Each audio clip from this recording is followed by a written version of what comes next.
These are the algorithms. Algorithms determining what you pay for groceries, and they're making decisions faster than you can blink. While you're comparing prices between brands, sophisticated pricing software is already 3 steps ahead, calculating whether to raise the cost of your milk by 10 cents or drop the price of competitor cereal to lure you away from your usual brand. The era of the paper price tag is ending. At Norwegian supermarket Rema 1000, the head of pricing can change the price of any one of thousands of grocery items with a single tap on his screen.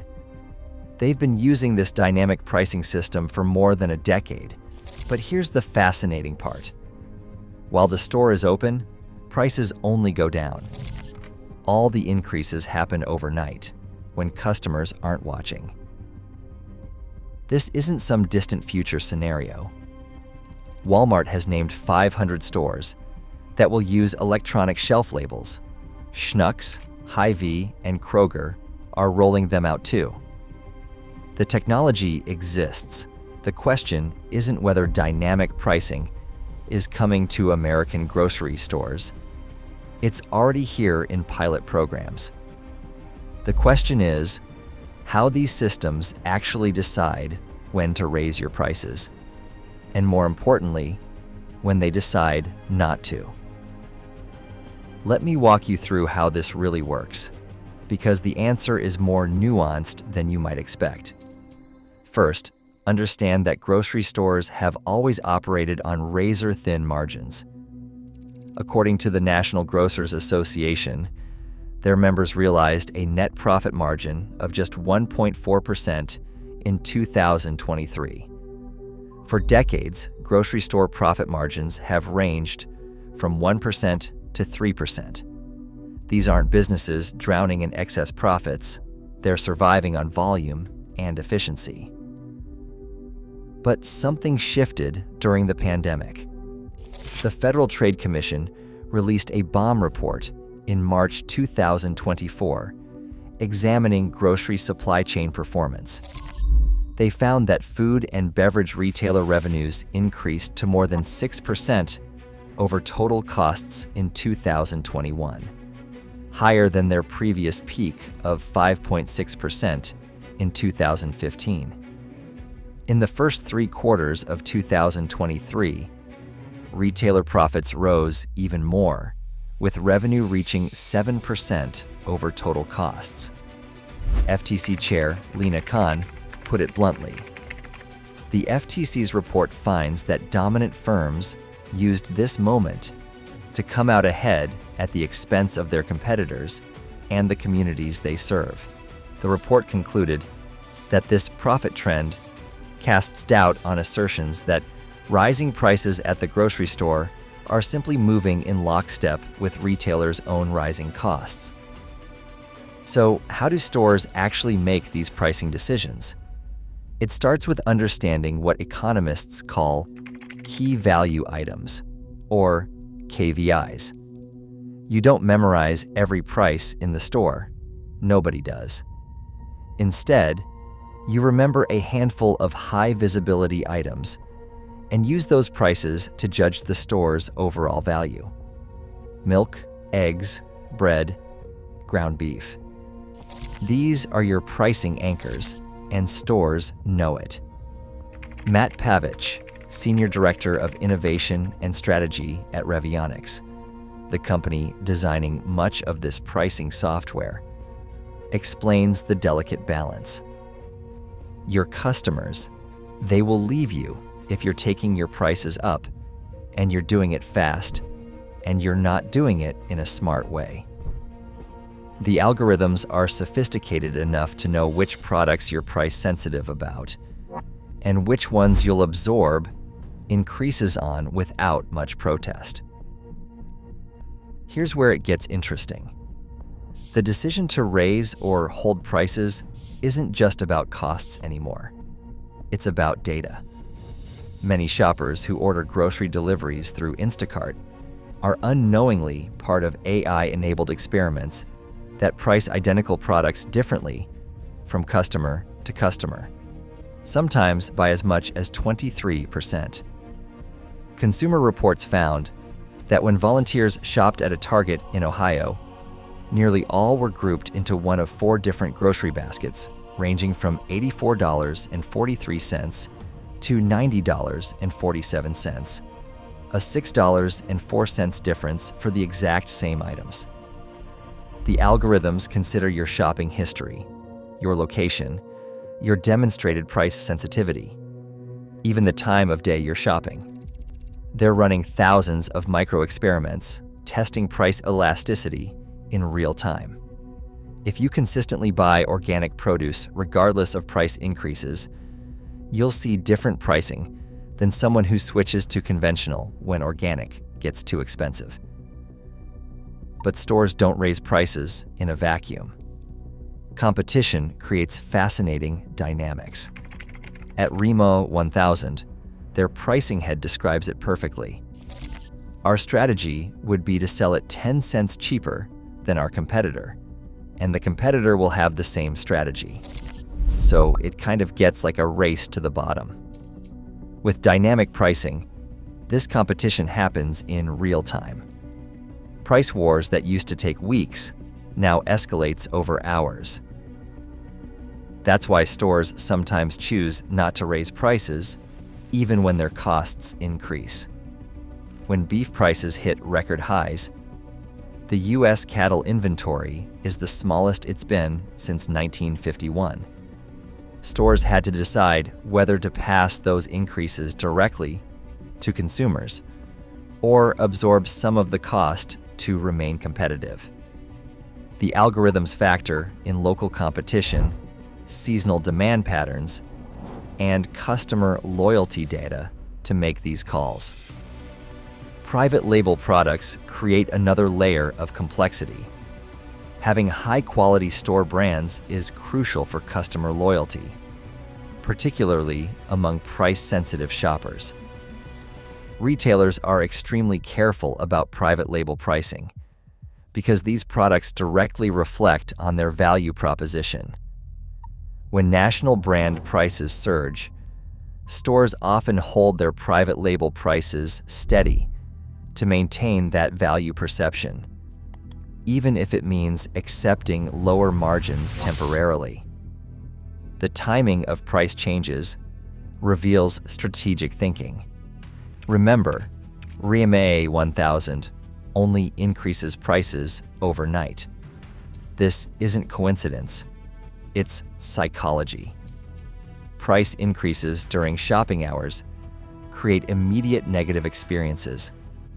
Customers notice when the gallon of milk they picked up costs more at checkout than it did on the shelf. Overnight changes feel less manipulative, more like natural market fluctuations.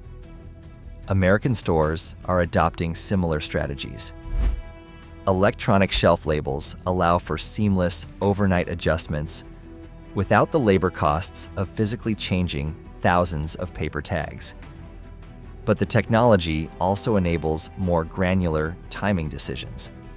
Prices might drop during competitor peak hours to steal traffic, then adjust back up during off-peak times when customers are less likely to comparison shop. Shrinkflation represents another approach to managing costs without obvious price increases. Tropicana redesigned their containers, narrowing bottles and reducing capacity from 52 ounces to 46 ounces while maintaining similar shelf prices. Family-sized Frosted Flakes slimmed from 24 ounces to 21.7 ounces, resulting in a 40% increase in per-ounce pricing. These changes often fly under consumer radar initially, but Tropicana learned the hard way. Their bottle redesign led to a 19.2% drop in sales as customers caught on and abandoned the brand. The data shows consumer awareness is increasing. 77% of consumers surveyed for Purdue University in October 2024, Consumer Food Insights report, said they noticed shrinkflation while grocery shopping. Around 74% believe there should be transparency requirements. such as prominent labeling when product sizes decrease. Weather and seasonal factors create predictable pricing patterns that algorithms now optimize automatically.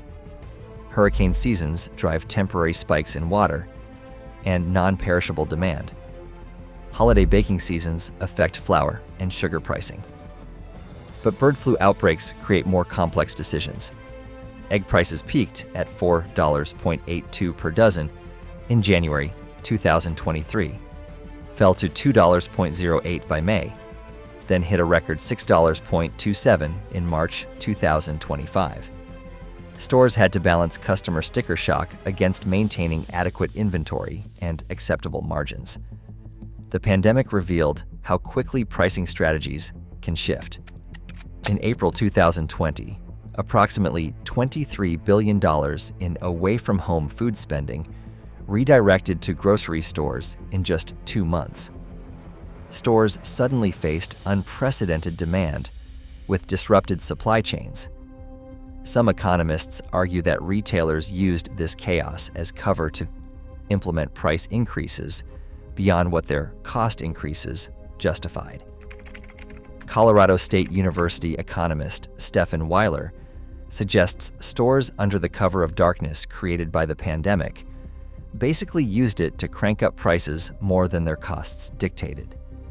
But defending the industry perspective, Greg Ferrara of the National Grocers Association points out that grocers' net profit margins are actually being squeezed by higher labor costs and supply chain pressures. ASU agribusiness professor Timothy Richards notes that taking all of their profit and dividing by the revenue they generated from all their stores is only 1.4%.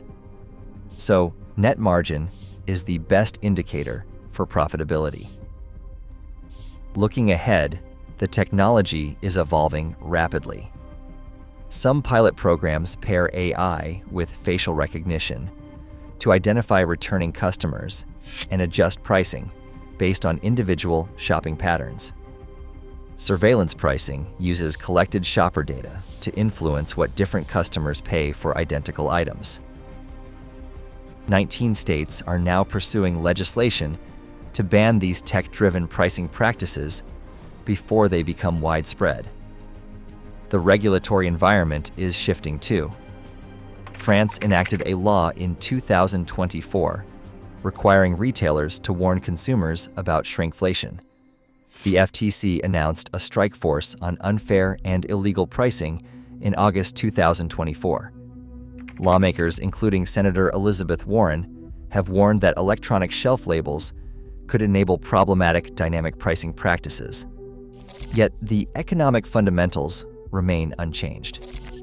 Food prices are projected to rise 3.0% overall in 2026, with food away from home increasing 4.6% and food at home rising 1.7%, slower than the historical average. The technology is becoming more sophisticated, but the basic tension between maintaining profits and retaining customers still drives decision-making. What's emerging is a system where pricing becomes increasingly personalized and dynamic, but also more transparent in some ways. Electronic labels can display more information about unit pricing, ingredient sourcing, and nutritional content. The same technology enabling rapid price changes also enables better consumer information. The grocery industry is fundamentally changing how it thinks about pricing. Traditional strategies of fixed markups and weekly price changes are giving way to real-time optimization based on comprehensive data analysis. Stores now know not just what you buy, but when you buy it, how price-sensitive you are, and how likely you are to switch stores or brands based on small price differences. But here's what's most important. They're learning when not to change prices. Sometimes the optimal algorithm decision is maintaining price stability to preserve customer trust, even when costs fluctuate. Sometimes it's better to absorb a temporary cost increase than risk losing price-sensitive customers to competitors. The most sophisticated pricing systems aren't just about maximizing revenue. They're about optimizing long-term customer relationships in an increasingly competitive marketplace. The next time you're grocery shopping, remember that every price you see is the result of countless calculations happening in real time, weighing your shopping history against current inventory levels, competitor prices, seasonal factors, and predictive models about your price sensitivity. It's not just supply and demand anymore. It's supply, demand, and algorithms that know more about your shopping behavior than you do.